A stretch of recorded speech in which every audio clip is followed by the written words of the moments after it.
Cuentan los demás compañeros, vamos a hacer una revisión de los elementos que ustedes destacan en la lectura del tema 3 y 4. Es de que vamos con Eric Alberto Chitu López. Buenas tardes, Eric. Buenas tardes, licenciado. Eh, Eric, cuéntenos qué elementos del tema que se abordan en el número 3, no, en el número 4, número 5, ¿destaca usted?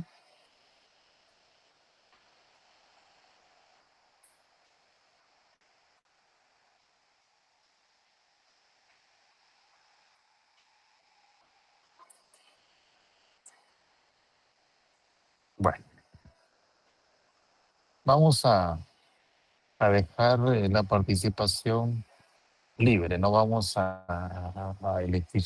¿Quién quiere comentarnos acerca de lo que más destacaron en la lectura que hicieron del tema 4 y 5? Muy bien, José Daniel. Buenas noches. Buenas noches, licenciado, compañeros, ¿qué Buenas tal? noches. Mucho gusto. Bueno, pues a mí me llamó mucho la atención sobre el pueblo maya, la estructura que ellos tenían, la sociedad previa a la conquista, ¿verdad? Ajá. Porque, pues, cómo estaban ellos ordenados en la forma, en su habitación y en sus jerarquías, ¿verdad? Desde los señores, cómo bajaban a los caciques, al pueblo común y cómo también el hecho de que ellos tenían esclavos, pero la esclavitud o los esclavos ellos los usaban más para sacrificios que para trabajo, ¿verdad? No los usaban para trabajar, sino más para sacrificarlos a los dioses. También me llamó mucho la atención que España, en el momento de la conquista o cuando ellos enviaron gente para América, era un pueblo pequeño relativamente, porque solo eran 6 millones de habitantes, pero el desarrollo que ellos tenían militar y el conocimiento también de los caballos fue un gran punto a favor para la colonización de prácticamente toda América y cómo ellos lograron tomar casi toda América. Eso también sobre el origen de Guatemala, cómo el del nombre Guatemala eran términos náhuatl que era sobre los cachiqueles, si no estoy mal, y desde las cartas de Hernán Cortés, pues españolizaron el nombre y fue quedando como Guatemala y ellos ya lo escribieron como Guatemala y siguió en esa misma línea Pedro de Alvarado y hasta quedó todo el territorio como Guatemala, que comprendía desde Chiapas hasta Costa Rica.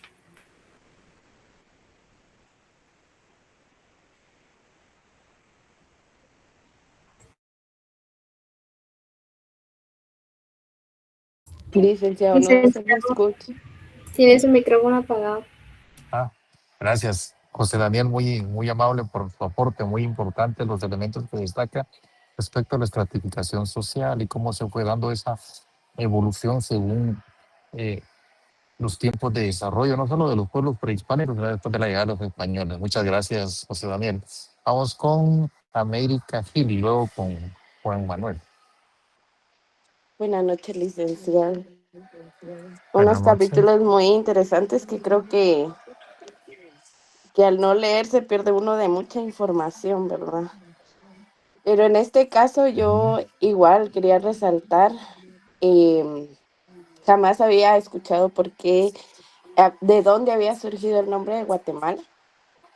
Y como decía el compañero, ¿verdad? Venía del náhuatl y fue surgido mediante cartas, ¿verdad? Que les decía que lo mencionaban y lo mencionaba y por eso ya nos quedó el nombre de Guatemala, ¿verdad?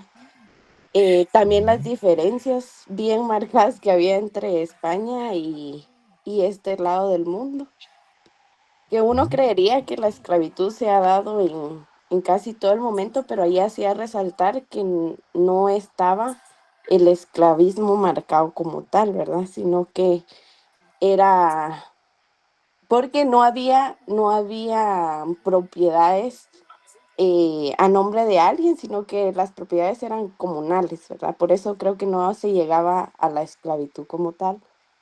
En Correcto. cuanto al capítulo 5,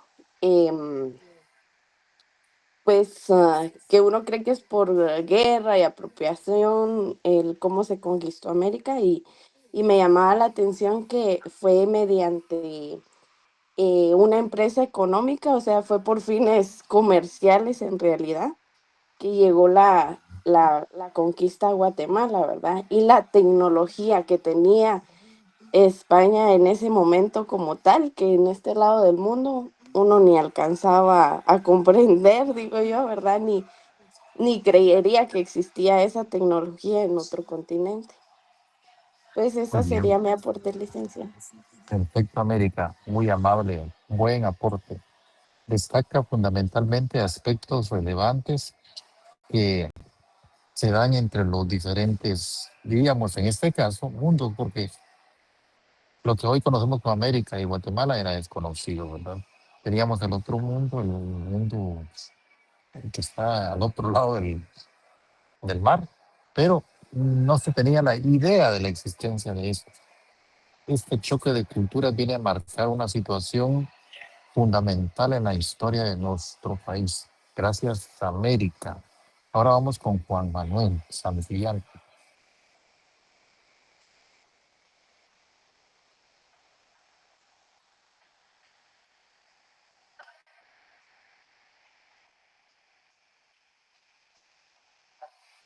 Juan Manuel. Perdone, estaba hablando en mute. Perdóneme. Ah, Buenas noches, licenciado. Pues estaba diciendo que los compañeros pues ya agregaron bastante de la información que hay. De hecho, es bastante información.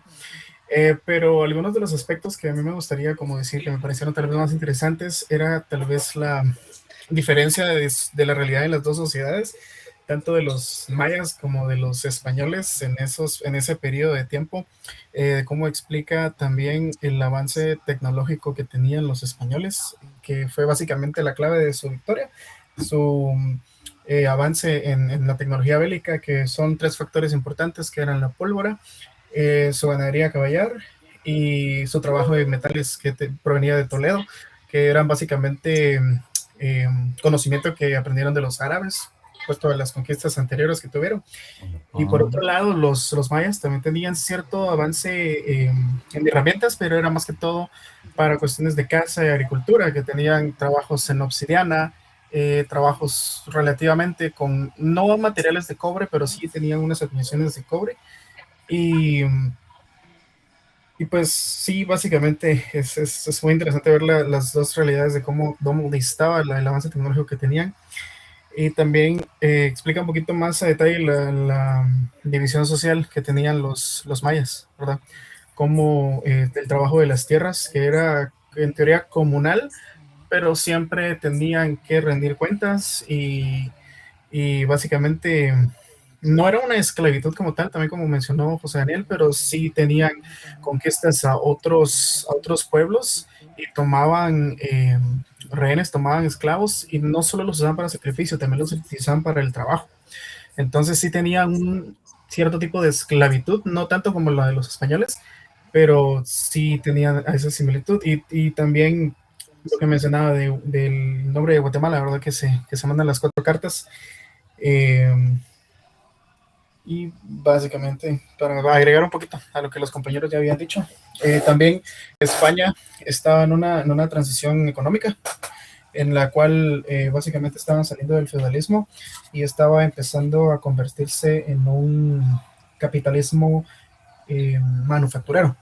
Puesto que los viajes fueron con fines comerciales, como ya habían dicho, y ellos querían encontrar una mejor ruta para Asia, porque básicamente la demanda de las especies, como el azafrán, y bueno, esa es la única que me recuerdo, pero otras era bastante alta la demanda en España, eh, dadas de sus cuestiones de comida y su baja salubridad, también les ayudaba para poder conservar mejor las carnes en épocas de invierno. Entonces eso fue básicamente fines comerciales, y también estaban venciendo a Inglaterra con el tema del algodón. Estaban básicamente volviéndose potencia en todo eso. Y pues para no extenderme mucho más, estaban bien interesantes esos capítulos. Muchas gracias, Juan Manuel. Interesante. La pimienta era la otra especie que andaban buscando para la conservación, exactamente lo que dice Juan Manuel, las carnes. Bien, ahorita vamos a entrar a detalles sobre lo que ustedes están comentando. Y qué bueno que están haciendo su lectura. Los invito a todos a efectuar su lectura. Es importante, como lo decía América, hacer lecturas a la par de lo que vamos conversando acá. ¿Quién otro levantó la mano? Creo que era Nicole López, ¿no? Alguien había levantado la mano. Bueno, muy bien. Interesante, los felicito a todos por haber hecho su lectura. Tema 4 y tema 5. La vez pasada estábamos conversando nosotros que exactamente lo que refería Juan Manuel, que España estaba en una transición de un modelo económico a otro. Estaba desapareciendo el feudalismo como tal y estaba surgiendo el capitalismo.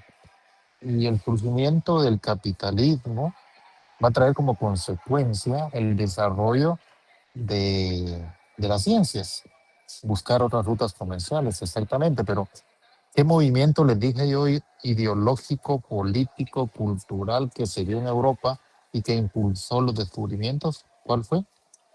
¿Qué movimiento fue? ¿Con qué nombre les dije yo?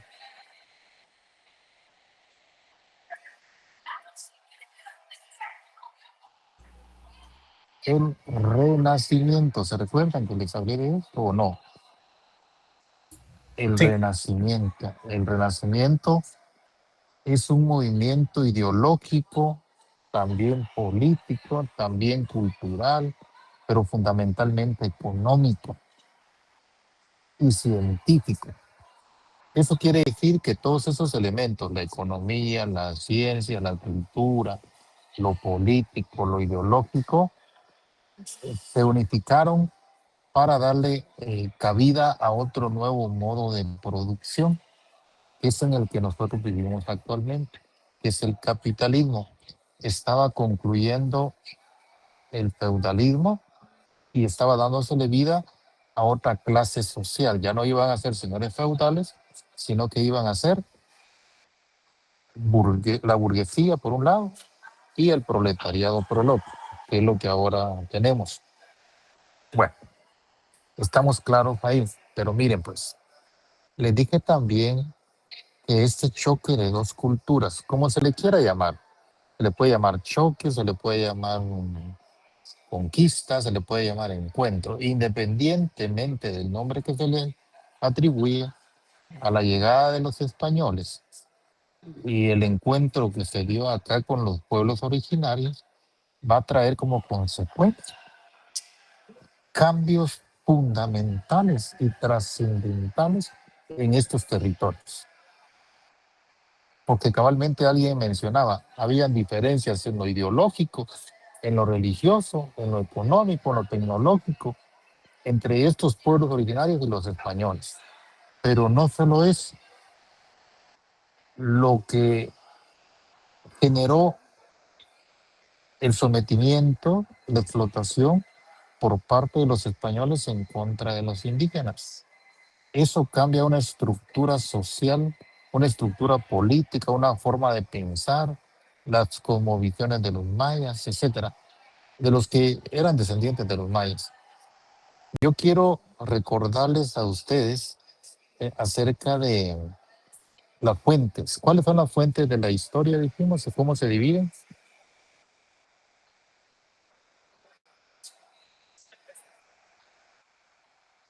¿Cómo decimos? ¿Fuentes? Darle Fuentes primarias. fuentes primarias y fuentes secundarias. Miren, pues, nosotros tenemos que ir a las fuentes primarias para ver si efectivamente lo que estamos conversando acá o lo que estamos encontrando en los libros, ahí en el libro que ustedes están leyendo, hay algunas cartas de relación que envió Cristóbal Colón. Entonces, las cartas que escribieron los españoles que llegaron acá, esos sí son documentos que existen y están los documentos originales en el archivo de Sevilla. Entonces, esos documentos constituyen fuentes primarias. Este documento, libro que ustedes están leyendo, es una fuente secundaria. Pero vamos, yo quiero exponerle a ustedes lo que dicen las fuentes primarias, exactamente ir a estas fuentes. Entonces, ahí en Clarkson van a encontrar ustedes un tema de presentación número 4. Les voy a pedir, por favor, que lo descarguen y vamos a trabajar sobre este tema. ¿Qué vamos a ver acá? Nos vamos a basar en las cartas de relación y, por supuesto, el pensamiento de los conquistadores españoles sobre el indígena americano. No voy a creer que fue un encuentro amistoso.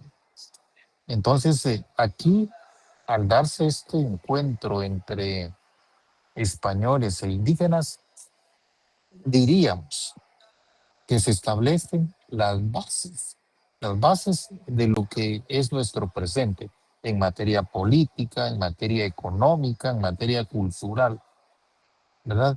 Alguien hablaba ahí de las tierras comunales. Acuérdense que los pueblos originarios vivían en modo de producción que le llamaban despótico tributario, que no era ni esclavismo, como bien lo manifestaron los compañeros, por eso se le llamaba despótico tributario, ¿verdad? Bueno, ahora veamos lo siguiente. ¿Ya lo tienen a la vista? Ya, licenciado. Muy bien. Gracias. Espero que todos me sigan. ¿Cuál es el título del documento, de la infografía que tenemos acá? Las primeras cartas de relación. Ujú. ¿Y el pensamiento de los conquistadores españoles sobre el indígena americano? Muy bien. Y en las letras pequeñas, ¿qué dice? Descubrimiento y conquista de América, 1492-1542. Muy bien, perfecto. Entonces aquí lo que vamos a ver, ¿cómo fue ese encuentro? Porque dejaron plasmados, por ejemplo, Cristóbal Colón llegó a estas tierras. Lo que hizo fue escribirle al rey, ¿verdad? Y aquí tenemos en 1492 el primer viaje de Cristóbal Colón. En 1493 ya encontramos que Cristóbal Colón anunció el descubrimiento de América. ¿Sí? ¿Y qué sucedió en 1519? Cortés llega a México y inicia la con conquista del Imperio Mexicano. Ajá, correcto. Hernán Cortés llega a México e inicia la conquista del Imperio Mexicano. Entonces, miren cómo Cristóbal Colón llega en ese momento, pasó 1493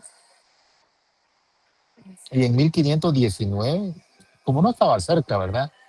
Conforme los viajes de Cristóbal Colón fueron quedándose españoles y después emprendieron otros viajes, otros españoles. Pero ¿qué documento les dije yo que firmaban los conquistadores, los españoles que querían venir a América con los reyes católicos? ¿Qué documento? Las llamadas, ¿qué? Capitulaciones. Correcto. Las capitulaciones, que era el documento por medio del cual se autorizaba a venir a los españoles a estas tierras. Y en 1520, ¿qué pasó? Segunda carta de La relación. segunda carta de la relación de Hernán Cortés. Imagínense, de 1493 a 1520 pasó mucho tiempo. En 1493 se escribió la primera carta y en 1520 la segunda. Y en 1522, ¿qué pasó? Tercera carta de relación de Hernán Cortés. Correcto, muchas gracias. Y miren, en 1524, ¿qué pasó? Pedro Alvarado. Pedro de Alvarado conquistó Guatemala. Correcto. Aquí esto ya tiene que ver con nosotros. Pedro de Alvarado conquista nuestro territorio, ¿verdad? Y en 1526 empezamos a ver que Las cartas de Alvarado Cortés y al emperador cartas de, Carlos. correcto, las cartas que Pedro de Alvarado enviaba a Hernán Cortés, porque Pedro de Alvarado lo envió Hernán Cortés de México para acá, pero Pedro de Alvarado enviaba cartas también al emperador Carlos V, no solo a Hernán Cortés. Y en 1542 surgen las leyes nuevas. Aquí ya estamos hablando de leyes. Miren ustedes, se dan cuenta. Aquí ya encontramos las primeras que leyes.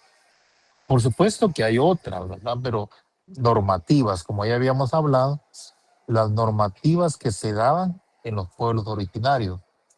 Pero aquí vamos a ver más adelante que ya encontramos diferentes documentos que pueden considerársele como documentos de carácter normativo. Ahora, no es que nos interesen ver las cartas, sino que aquí en las cartas, que son documentos originales, están las intenciones, los intereses de los que vinieron a descubrir y a colonizar o a conquistar. Ustedes no se vayan a sorprender cuando dice texto original, donde la escritura la van a encontrar no de manera como escribimos actualmente. O sea que no se vayan a sorprender. Ahora, lo que tenemos acá son párrafos de las cartas, porque las cartas son extensas. Entonces, vámonos a la primera carta que escribió Hernán Cortés. Carta anunciando el descubrimiento dirigida a Luis Santangel y difundida para los 14. ¿Qué dice el texto? Vamos a ver, alguien que lo lea. El texto original.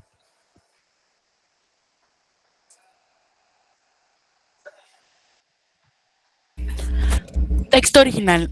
Tomaban de muy buena voluntad cuando les daba y mostraba tanto amor que daría en los corazones.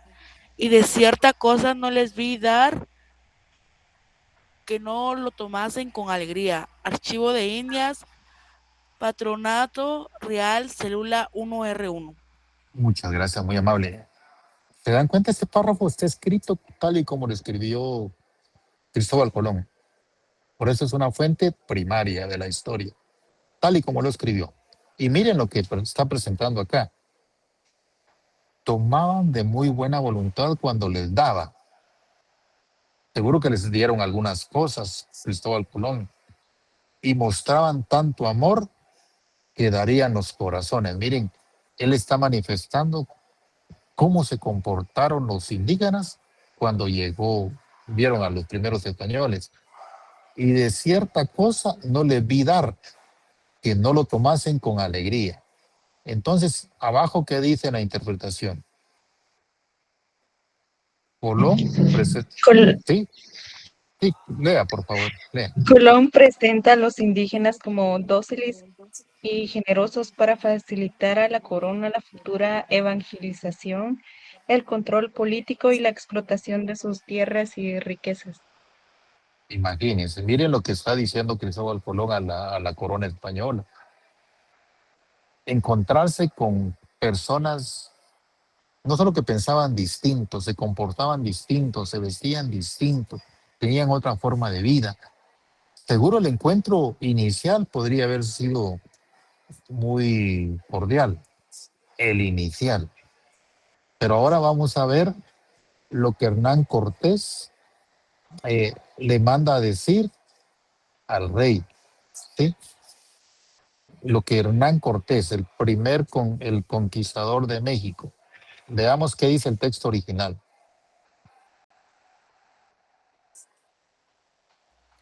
Texto original. Cita conservada por Gomera. Les hice saber la gran majestad del emperador nuestro señor y cómo venimos a servirle y que les traemos paz y amistad. Francisco López de Gomorra, Historia de la Conquista de México. Ajá, correcto. Miren cómo escribían antes. Majestad, ¿qué es? Majestad. ¿Sí? majestad del emperador. ¿Y qué dice la interpretación? Cortés busca legitimarse ante la corona. Presenta la conquista como una empresa de servicio, obediencia y planificación, aunque su objetivo real es someter el territorio y obtener riquezas. Muy bien. ¿Ustedes creen, en México qué cultura está? ¿Con qué cultura se encontró la más desarrollada, Hernán Cortés? Azteca, ¿no? Mexicas o aztecas. La mexica Azteca, licenciado. y Oh, los azteca. aztecas. Aztecas. Habían otras culturas, como lo mencionó el compañero, los mexicas, los chichimecas, los toltecas, pero los fundamentales, al igual que aquí en este lado, los mayas. Los mayas en este lado sí ya no estaban, pero los aztecas sí se encontraban en la ciudad de Tenochtitlán. Pero no sé si llevan ustedes no sé si están sometiendo a un análisis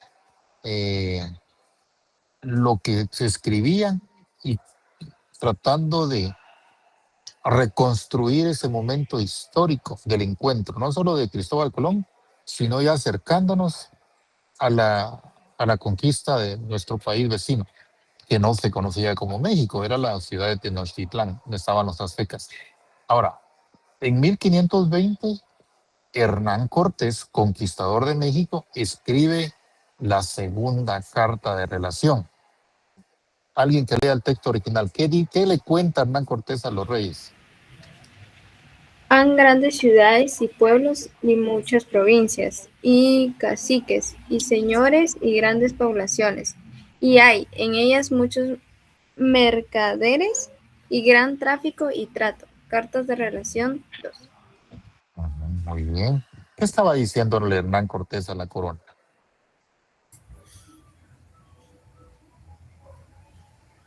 Describe la riqueza y el desarrollo de México para demostrar el valor de la conquista y justificar la distribución de encomiendas y recompensas. Muy bien. ¿Se recuerdan que yo les hablé de la encomienda como una categoría de dominación durante la conquista? Les hablé del requerimiento, les hablé de las capitulaciones. Entonces, ¿por qué estamos viendo estos párrafos de las cartas tanto de Cristóbal Colón como de Hernán Cortés y de Pedro de Alvarado? Para interpretar desde el origen, desde el momento en que se encontraron, en el momento en que fueron interpretadas estas culturas cuando llegaron los españoles. Pero estamos partiendo de las fuentes primarias de la historia. Muy bien. En 1522, Hernán Cortés envía la tercera carta de relación a la corona española. ¿Qué dice? Yo no he hecho otra cosa sino lo que vuestras altezas me mandaron, que poblase y pacificase y hubiese justicia en estas tierras. Carta de la relación 3. Muy bien. Vean lo que está diciendo. ¿Qué le trataba de decir a la corona española Hernán Cortés?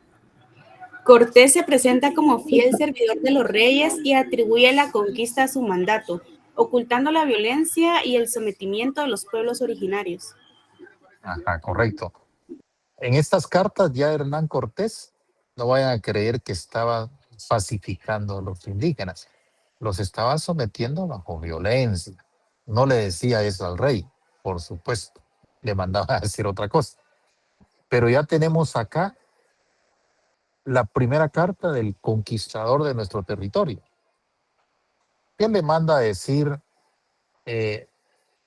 Pedro de Alvarado a Hernán Cortés? ¿Qué le manda a decir?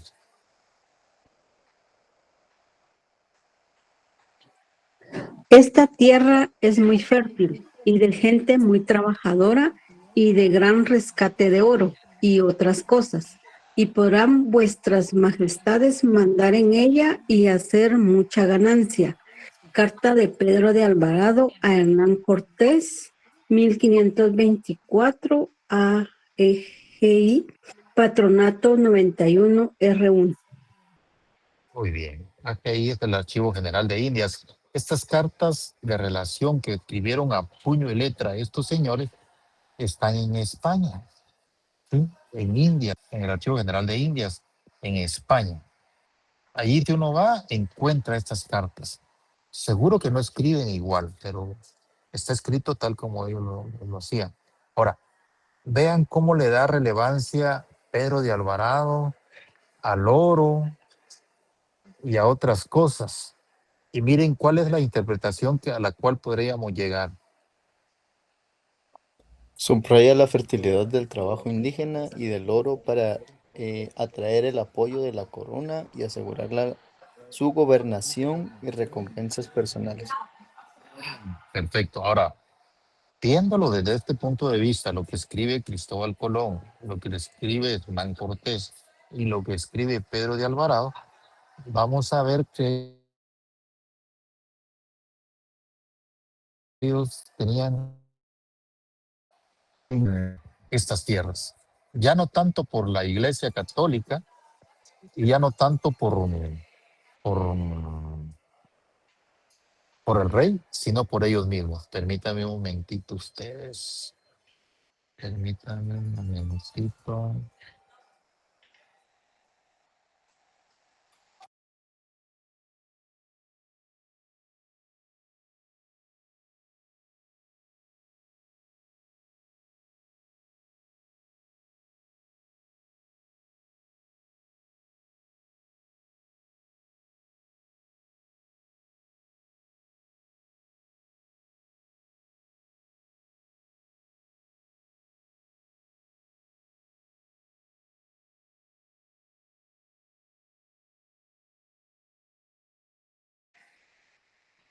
Bueno, estamos de vuelta. Ahora, vean, interpretando, ¿sí me escuchan?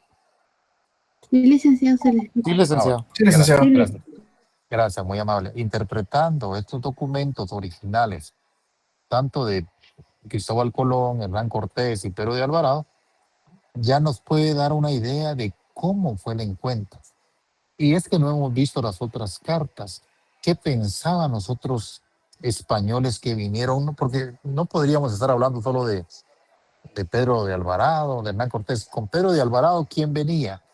Venía un soldado muy, bueno, podríamos decir que era muy inteligente porque escribió la primera, verdadera y real historia de Guatemala, le llama, de la conquista de Guatemala, le llama él. ¿Quién era ese? Bernal Díaz del Castillo, venía con Pedro de Alvarado.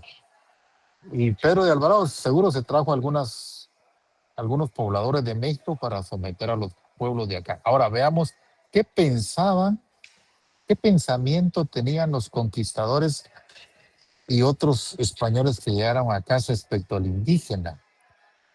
Porque esto nos dice mucho. Algunos no los veían como personas. Veamos acá. Cristóbal Colón, ¿qué decía? En 1492. Veamos otro párrafo acá. Son gente de tal sencillez que los engañe quien quisiere. Y yo creo que finalmente, que fácilmente serán cristianos. Diario El Primer Viaje, conservado por Bartolomé de las Casas. Ya ve cómo consideraba que eran dóciles, se les podía engañar, dice Cristóbal Colón. Consideraba a los indígenas como ingenuos e inferiores intelectualmente. Miren, lo que justifica su dominio y la evangelización para civilizarlos. Ellos los veían no como otra cultura con desarrollo, no, los veían como personas dóciles, que se les engañaba con sencillez. Ahora, miren qué decía Hernán Cortés respecto a los indígenas.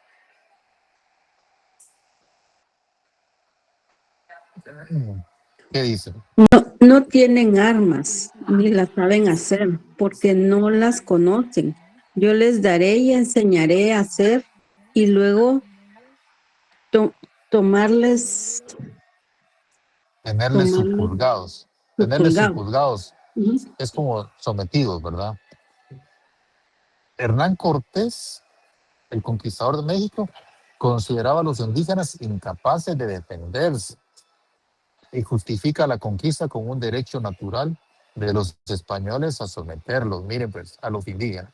¿Sabe que los españoles no tenían una intención de un desarrollo con equidad? Y Pedro de Alvarado, ¿qué escribía cuando llegó acá? Vamos a ver, ¿qué dice acá? Son gente Miren, bárbara e ignorante, que no tienen ley ni orden. Es justo que sean sujetos a nuestras leyes. AGI Patronato 91 RU. ajá, a nuestros reyes, dice, son gente bárbara e ignorante, imagínense, Pedro de Alvarado, refiriéndose seguro a los quichés o a los cachiqueles. No tienen ley, imagínense, ni orden. Y es justo que sean sujetos a nuestros reyes. O sea, Pedro de Alvarado niega la organización política que ya tenían estos pueblos, la organización jurídica, para legitimar la dominación española. Por eso la niega. Y le da relevancia a la imposición de su autoridad. Ahí están justificando la conquista. Ahora, llegaron otros españoles, por ejemplo, este señor Gonzalo Fernández de Oviedo. ¿Qué dice acá respecto a los indígenas cuando llegó y los vio? ¿Qué dice?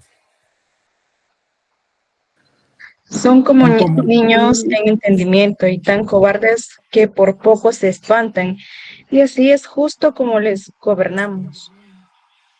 Muy bien. Y entonces son como niños en entendimiento y son tan cobardes, decía, que por poco se espantan.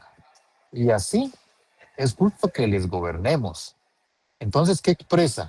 Expresa una superioridad cultural de los españoles frente a los indígenas. No solo cultural, sino racial.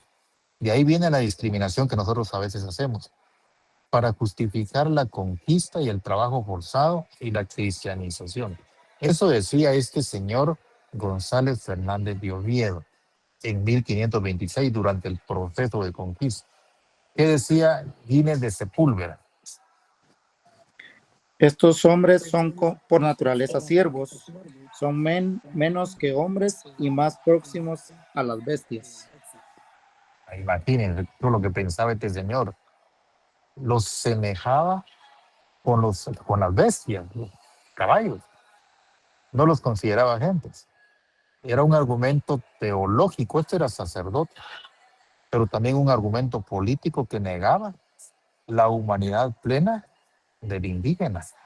¿Para qué? Para justificar la guerra y la esclavitud. Ahora, vean este sacerdote, Fray Tomás Ortiz, ¿qué decía? Siendo sacerdote.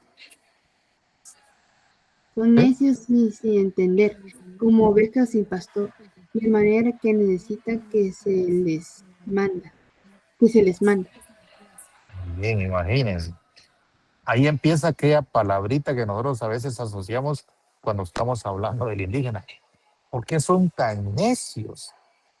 Porque si ahí viene, desde ahí del proceso de sometimiento y la conquista. Este sacerdote durante ese tiempo, y miren que estamos frente a los documentos originales, no todo el documento, pero sobre los párrafos importantes. Este señor refuerza la idea de inferioridad espiritual para promover la obediencia y la evangelización forzada. Es decir, aquí ya estamos frente a una guerra ideológica. Seguro ellos procuraban eliminar esa cosmovisión politeísta que tenían los pueblos originarios, y así fue. E implementar el catolicismo como la única religión cristiana que había. Muy bien. ¿Qué documento les dije yo que era el que le leían los españoles a los indígenas cuando venían? El requerimiento. El requerimiento. Miren lo que decía ese documento. Si no lo hicieren, les hago guerra por mandado de nuestro Señor Jesucristo y de sus altezas. Texto de requerimiento. Muy bien. O sea que ese documento, miren, los indígenas ni le entendían a los españoles. Los indígenas tenían su propio idioma y lo leían en Castilla, le decían ellos, en español. ¿Qué les decían a los indígenas? que se sometieran a la obediencia de sus altezas. ¿Quiénes eran? Los reyes. Y al Señor Jesucristo. Y si no lo hacían, ¿qué? Les harían la guerra. De todas maneras les harían la guerra. Ese era un documento legal. Aquí estamos hablando de un documento legal. Aparte del documento de las capitulaciones, que ya constituye también un documento legal para apropiarse de las tierras, con autorización no solo del Papa, sino de los reyes católicos. Pero este documento del requerimiento es un documento legal y a la vez religioso, usado para justificar la guerra, la conquista y la esclavitud de los pueblos que no aceptaban el dominio español. No van a creer que fue tan sencillo. Por eso los pueblos indígenas fueron exterminados. Algunos españoles han escrito que con los niños hasta se los daban a los perros que traían. Así hay algunos datos de fuentes primarias. Ahora, aquí tenemos también a otro sacerdote, Fray Bartolomé de las Casas, que en una moneda nuestra aparece. ¿En qué moneda aparece? ¿O aparecía? ¿En el centavo? En el centavo. ¿No? En el centavo, ahora ya no hay centavo. Pero sí aparecía en el centavo. ¿Pero por qué? Porque se le quería reconocer como defensor de los indígenas. Pero los sacerdotes que vinieron con los españoles no van a creer que vinieron también a defender a los indígenas. No, ellos venían a cobrar el diezmo que le pertenecía a las iglesias. Ellos venían en nombre de la religión cristiana católica a someter a los indígenas, porque era autoridad del Papa también en el otro mundo. ¿Qué decía Bartolomé de las Casas? No son bestias ni menos que hombres, antes son hombres como nosotros. Ajá, pero Fray Bartolomé de las Casas escribió varias cartas al rey y ese era su pensamiento. Pero se quejaba de que se estaban exterminando a los indígenas. Pero a él lo que le preocupaba era que se iban a quedar sin fuerza de trabajo. ¿Quién los iba a mantener? Y este sacerdote lo que hizo fue sugerirle a los reyes que enviaran mejor esclavos negros, porque en una de sus cartas de relación a los reyes dice que los negros aguantaban más el trabajo pesado.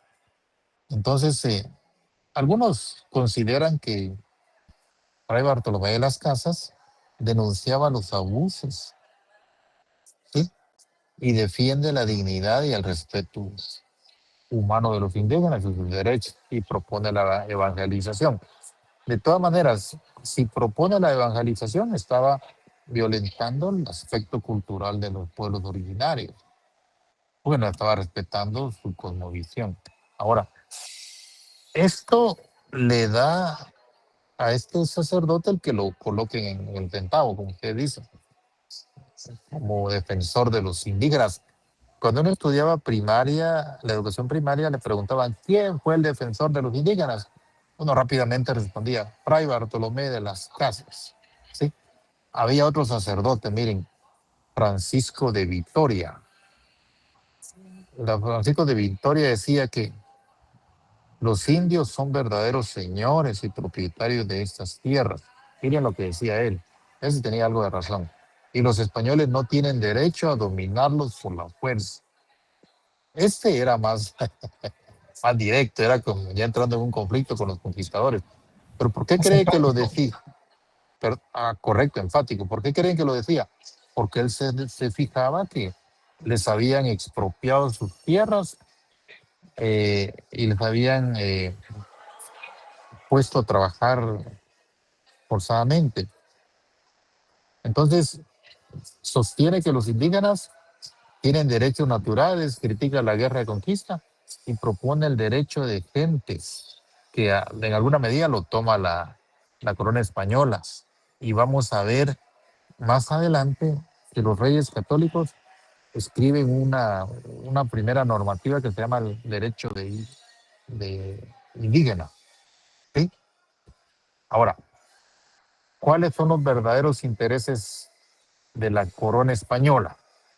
Primero, los reyes, ampliar su territorio y poder político, asegurar los tributos, riquezas, con el oro, la plata y lo demás, controlar rutas comerciales y extender la fe católica. Esos eran los intereses de los reyes y del Papa, ¿sí? Porque acuérdense que España era un país muy dado al cristianismo, Estaba dentro del sistema feudal, donde tenía gran poder la iglesia. Los conquistadores, ¿qué perseguían? Obtener riquezas personales, conseguir títulos, tierras y encomiendas y cargos, lograr prestigios y reconocimiento ante la corona, beneficiarse del trabajo indígena. Y los religiosos, evangelizar y convertir a los indígenas con algún propósito, ¿no?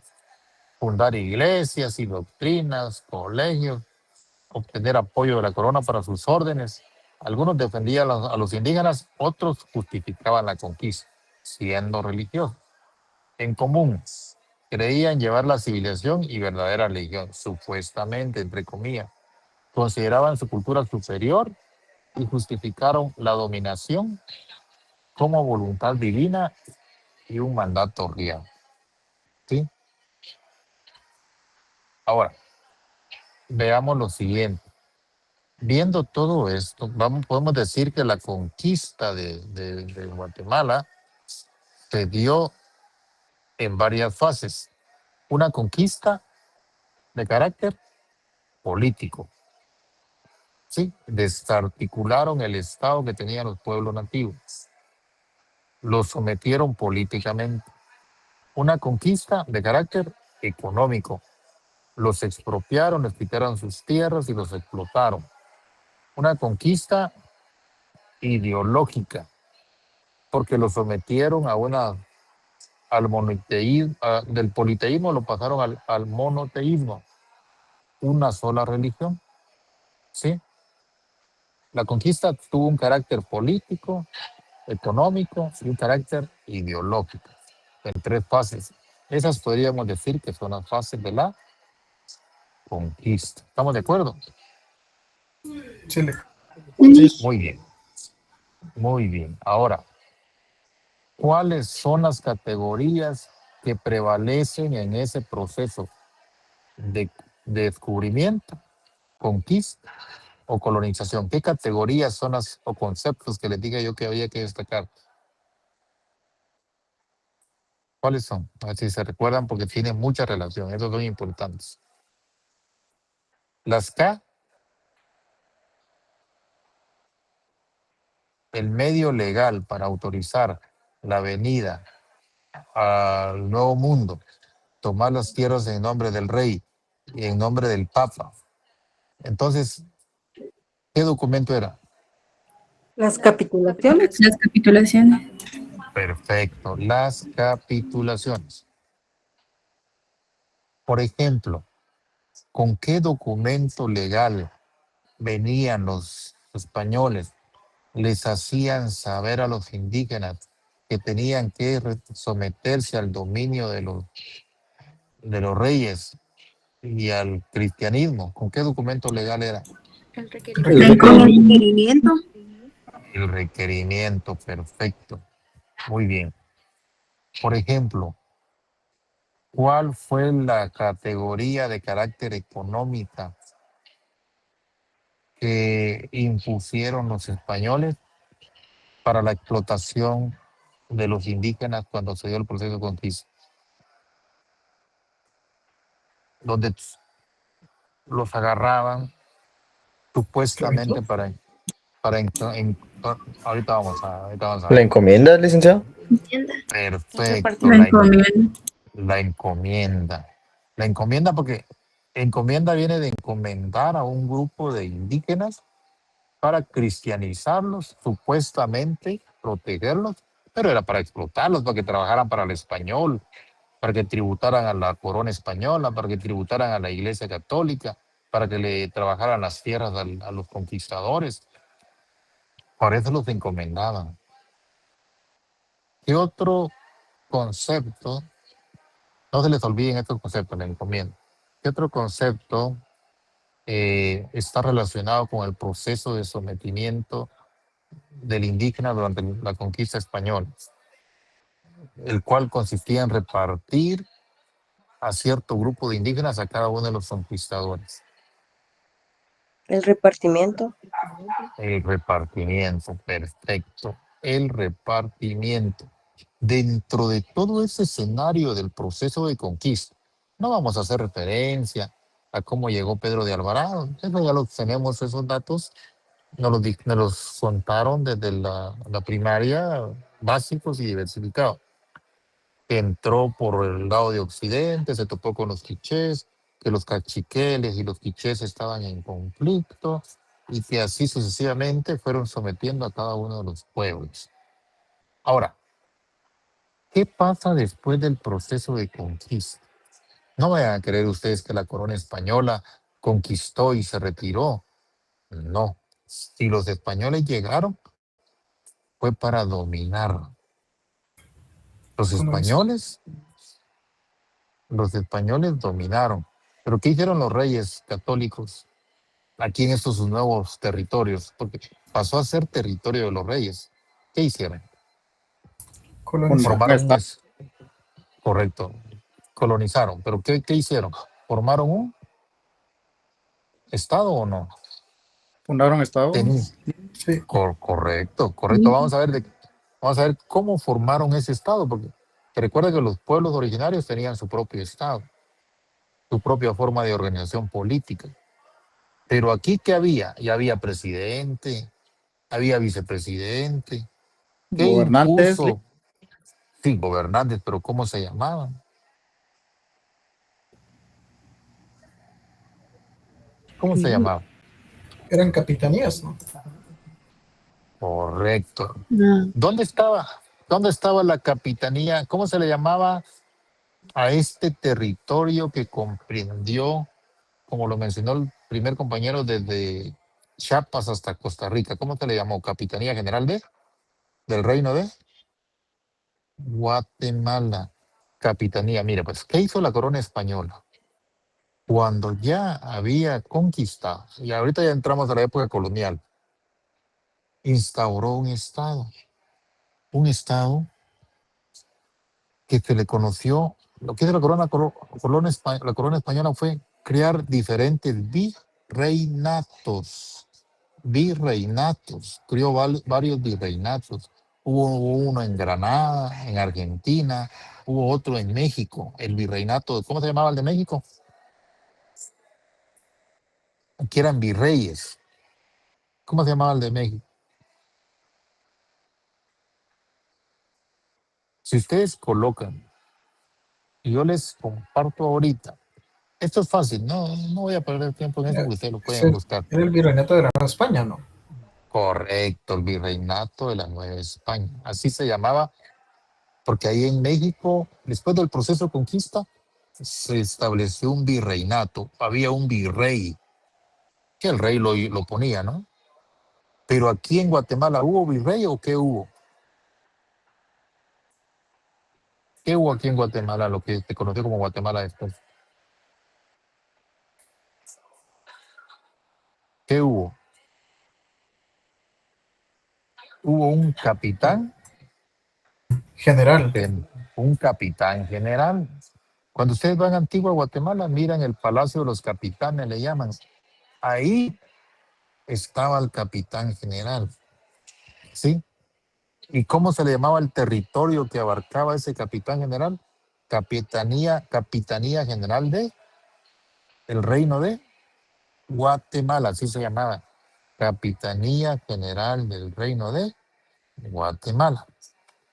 Pero ya le vamos a entrar cabalmente a las normas. Ahorita estamos solo haciendo mención al proceso de conquista y luego vamos a ver en el tema 6 cómo jurídicamente se fueron dando estas primeras normativas, porque al establecer virreinatos y capitanías generales, ¿creen ustedes que hay leyes o no hay leyes?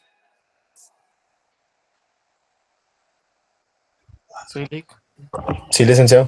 Sí, Tiene que haber leyes. sí, ya. Ya hay leyes, ¿sí? y vamos a ver lo que conocemos como leyes nuevas que se dieron después de 1542. Y vamos a ver el derecho indiano en qué consistía. Entonces, si ya antes de la venida de los españoles había un estado en los pueblos originarios, habían normas, imagínense cómo no van a haber normas de carácter jurídico.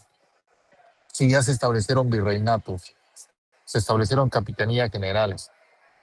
Entonces, se crea una serie de instituciones durante la época colonial y vamos a ver qué instituciones son. Y vamos a ver, eso es lo que sucede en lo político. En lo social también se dieron grandes cambios. Y ahí es donde viene lo que nosotros hemos venido eh, estableciendo como procesos históricos. Esa transformación, ese hecho histórico que se dio con el proceso de conquista dentro del contexto social, se dio un mestizaje total. Ahora estoy hablando de la estructura social, dentro de lo social. ¿Qué se dio? Un mestizaje. Y ahí se establece bien claro, y ahí viene lo que Severo Martínez Peláez, en la interpretación de La Patria y el Criollo, hace. Ahí establece bien las estructuras o capas sociales que se fueron formando con la llegada de los españoles. ¿Hubo mestizaje? Sí. Por ejemplo, eso lo vamos a ver más adelante, solo lo voy a mencionar ahorita. Estaban los criollos, porque no crean ustedes que los que vinieron a conquistar fueron eternos. Los criollos, ¿quiénes eran? ¿Cómo se le llamó a los que nacieron aquí? Hijos de españoles Y nacidos. los hijos de Hijos de españoles. españoles con los indígenas. No, hijos los españoles con los indígenas, no. Esos son mestizos. Hijos de los españoles nacidos aquí pues en la nueva colonia. Correcto, hijos de los españoles nacidos aquí. Es como cuando uno se va a Estados Unidos, ¿verdad? Ya no regresa. Y los hijos que nacen allá en Estados Unidos ya no quieren ser guatemaltecos, quieren ser estadounidenses. Y entonces, igual sucedió acá. Vinieron españoles, pero no como migrantes. Vinieron como conquistadores, como explotadores. Aquí nacieron sus hijos, a eso se le llamó criollos, así le llama Severo Martínez Peláez. Criollos, quiere decir que nacieron aquí. Pues son los hijos de los primeros conquistadores. Y ahí es donde se empieza a dar el conflicto político, vamos a ver más adelante. Porque los conquistadores originales decían, si nosotros fuimos los primeros que venimos, a nosotros nos costó someter a los indígenas. Y ahora los criollos, los que habían nacido acá, querían tener autoridad porque se consideraban ellos patriotas, originarios de estas tierras. Imagínense, empezó un conflicto ahí.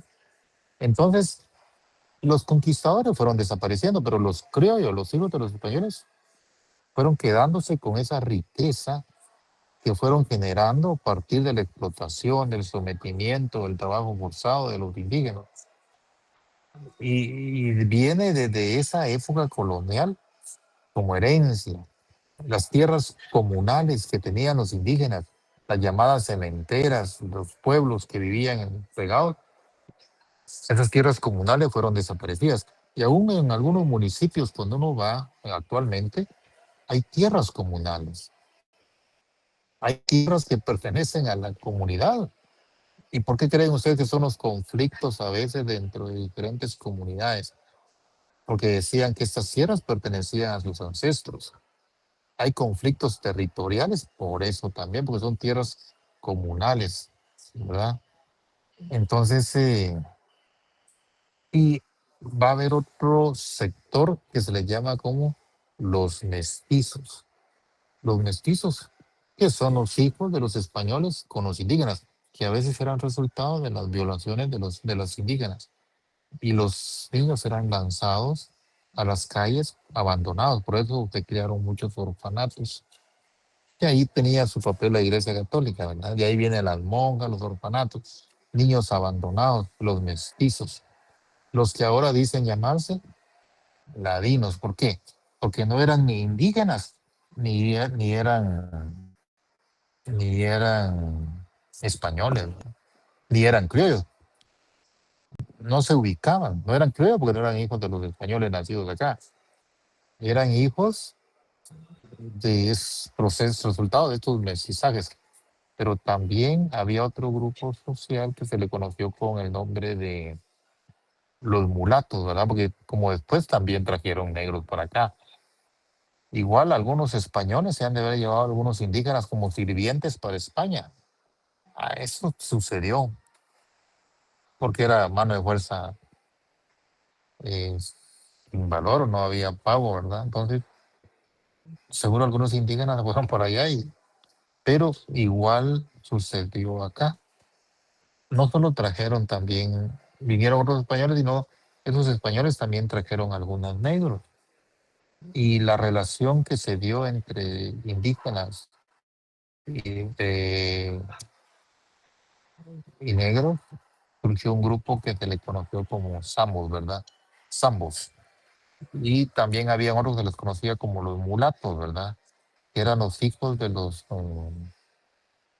los españoles, los criollos, podría ser, con los negros, ¿verdad? Era otro tipo de mestizaje. Cabal Severo Martínez Peláez en su obra La Patria del Criollo hace referencia a eso.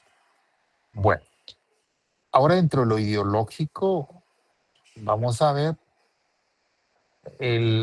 la creación de estos diferentes templos religiosos católicos, la diversidad de iglesias católicas, templos católicos que fueron surgiendo y la destrucción de los centros ceremoniales de los pueblos originarios para dominarlos ideológicamente, sometiéndolos al proceso de cristianización, haciéndoles creer en un solo Dios, en el cristianismo. Les decían que creyeran en Jesucristo cuando ni lo habían visto, etc. Bueno, tampoco nosotros lo vimos, pero, pero así es. Bueno, ahora, no sé si tienen alguna situación, alguna duda.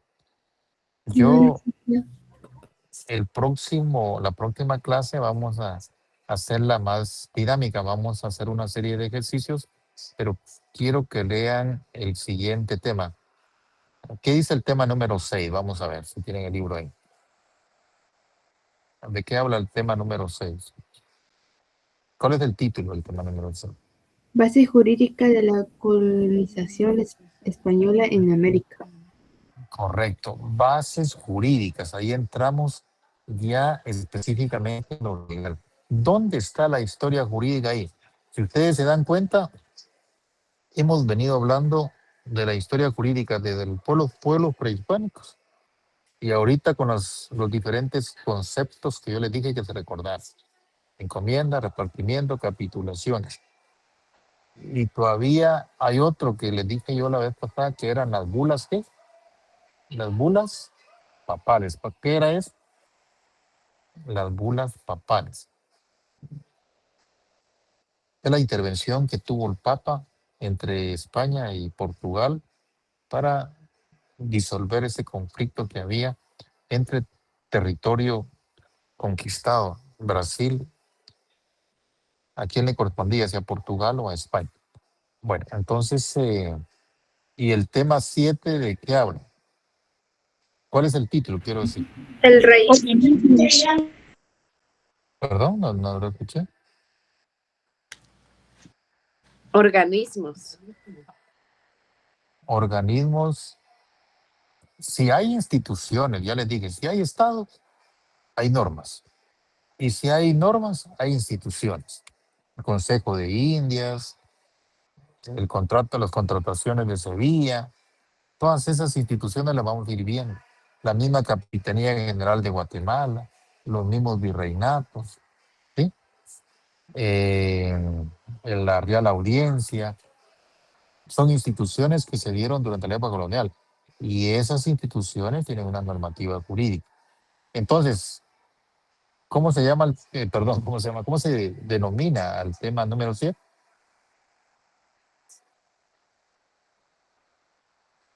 ¿Cómo se titula el número 7? Organismos, licenciado.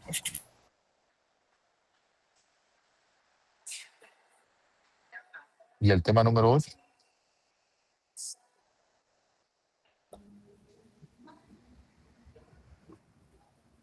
Algo sobre repartimientos. Algo sobre repartimientos. Ahí estamos haciendo mención al repartimiento. Bueno, entonces para la próxima clase, ustedes deben de haber leído ya el tema 6 y el tema 7. Ahora, ¿por qué los estoy invitando a hacer estas lecturas? Porque vamos a hacer un ejercicio. Acuérdense que vamos como acumulando zona. El primer ejercicio que hicimos ya tienen 2 puntos. Hablando de eso, ya califiqué varios. Creo que hay como 16 que no han respondido. Les voy a compartir pantalla para que veamos. Ya vamos a concluir ustedes, permítanme. Solo quiero acá.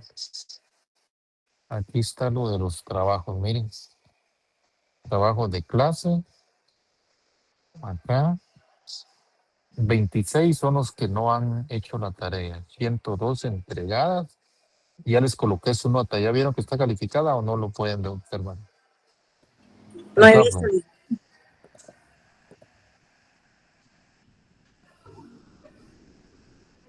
En Clapton. ¿Ya vieron? No sé, mírale. Usted dice Classroom en nosotros. ¿Perdón? Usted dice en nuestro Classroom. Ajá, correcto, en el de ustedes. Ah, ok, ahí voy a ver. En la tarea que tenían que haber entregado. Lick, a mí no me aparece. A mí no me aparece. Solo aparece entregado, Lick. A mí también solo he entregado y no apunté. Ah, bueno, entonces las voy a publicar. Pero ya están Solo entregamos. calificadas. Ya están calificadas, entonces voy a publicar las que ya califiqué.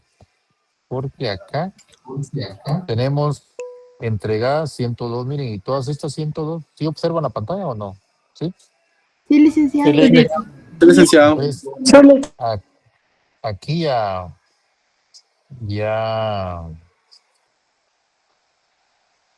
tienen 2 puntos cada uno. Solo faltan 26 que no han sido entregadas. ¿Sí? Lick, disculpe, yo ahorita que verifiqué me aparece como no entregada, pero tengo las capturas de pantalla donde sí se entregó, o sea, sí la subí. Pero no sé por qué aparece sin entregar. Bueno, ahorita vamos a ver.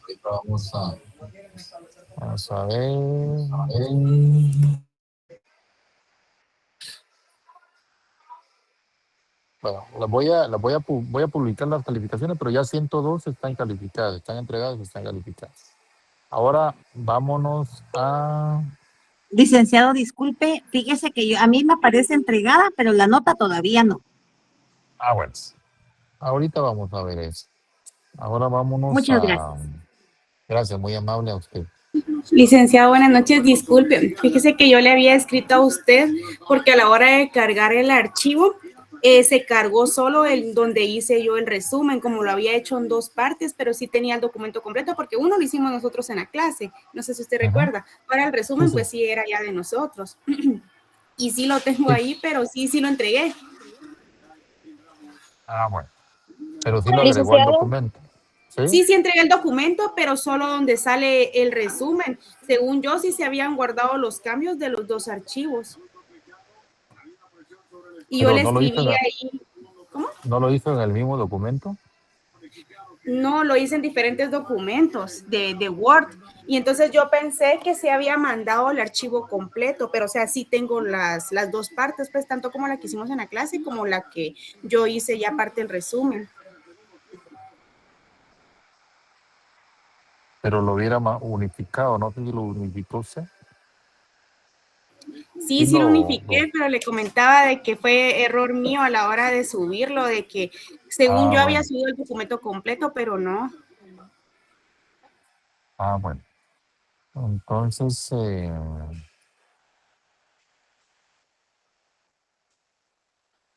hay que revisar eso.